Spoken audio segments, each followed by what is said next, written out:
Xin chào các bạn, công thức ngày hôm nay Phương muốn giới thiệu đến các bạn là một món vảy thừng rán Hàn Quốc. Tiếng Hàn Quốc gọi là Gwapeki. Đặc biệt là Phương sẽ sử dụng men tự nhiên trong công thức ngày hôm nay. Phương đã có video clip hướng dẫn cái món này rồi cách đây 1 năm. Và cái công thức đó là mình dùng men khô. Bạn nào không có men tự nhiên thì Phương sẽ để lại cái đường link trong khung mô tả. Các bạn có thể kiếm xem lại cái video của năm ngoái nha.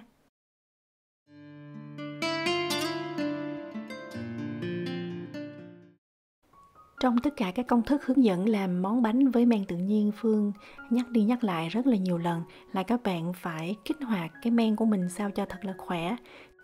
Men này Phương nuôi tỷ lệ lỏng, lượng nước bằng lượng bột. Men này mình nuôi để trong tủ lạnh và khi mình lấy ra cần để làm bánh thì mình kích hoạt. Tức là cho men ăn, đợi men nở gấp đôi thì lại tiếp tục trích ra và cho men ăn. Cứ như vậy các bạn làm khoảng chừng 2 đến 3 lần. Khi men khỏe thì mình sẽ dùng trong công thức bánh ngày hôm nay. Mình sẽ cần là 100g men. Chất lỏng cho vào đây thì mình gồm có một cái trứng gà 50g và sữa tươi là 110g. Các bạn có thể dùng nước. Nói chung là chất lỏng tổng cộng mình sẽ cần dùng là 160. Lượng đường tổng cộng mình cần là 40g. Ở đây Phương pha đường cát trắng và đường vani. Không có đường vani các bạn bỏ qua. Nửa muỗng cà phê muối tầm 3g.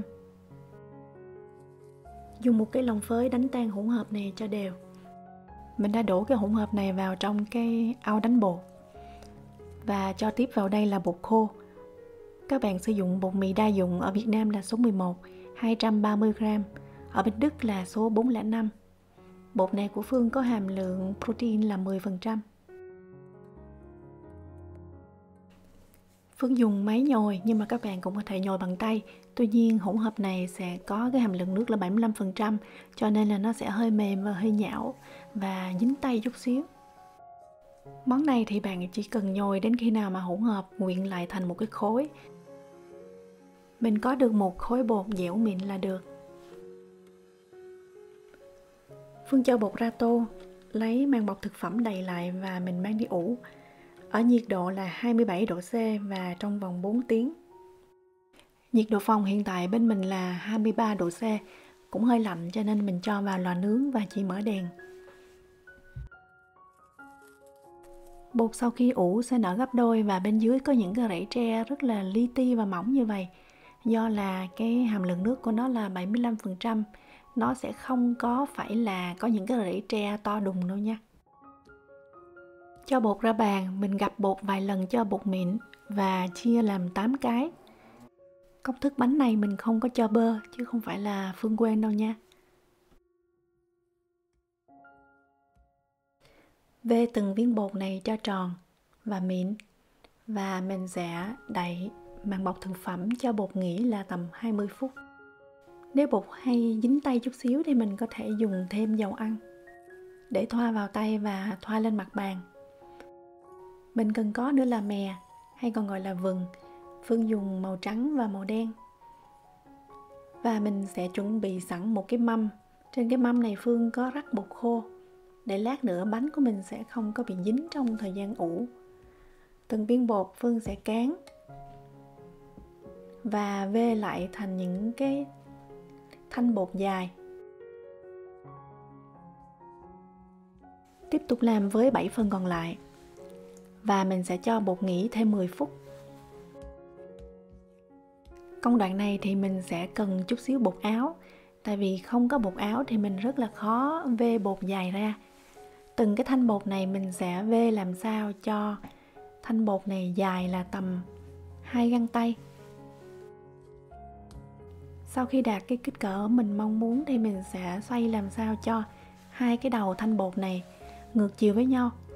Thì khi các bạn nhấc thanh bột lên thì nó sẽ tự động xoắn vào nhau như vậy nè. Phương lăn qua mè trước.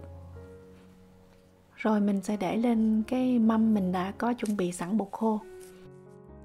Phương cho các bạn xem cái thao tác tạo hình bánh một lần nữa.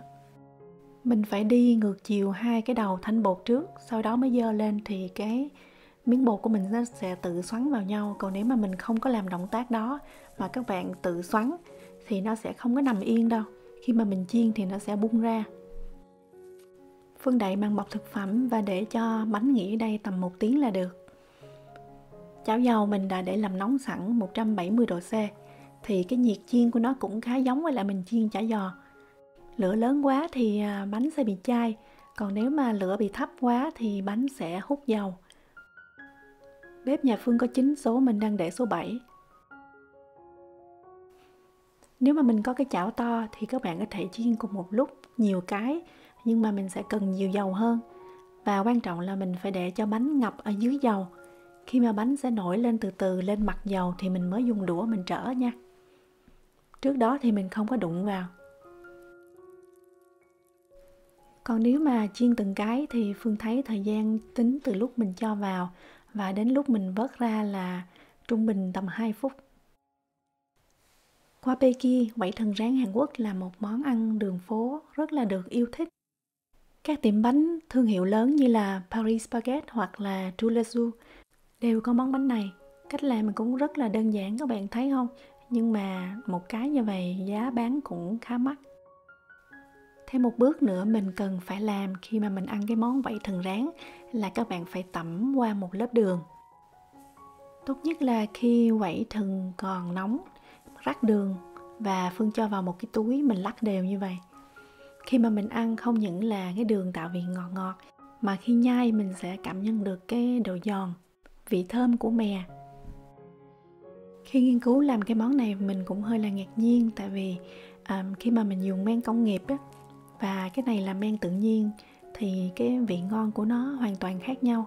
Men tự nhiên có một cái độ dai và có những cái tổ ong và rễ tre ở bên trong mà mình dùng men khô công nghiệp không có được. Công thức này dùng men khô thì cũng rất là ngon. Tuy nhiên các bạn thấy nè, nó có những cái tổ ong bên trong như vậy. Thì cái này là cái đặc biệt của men tự nhiên.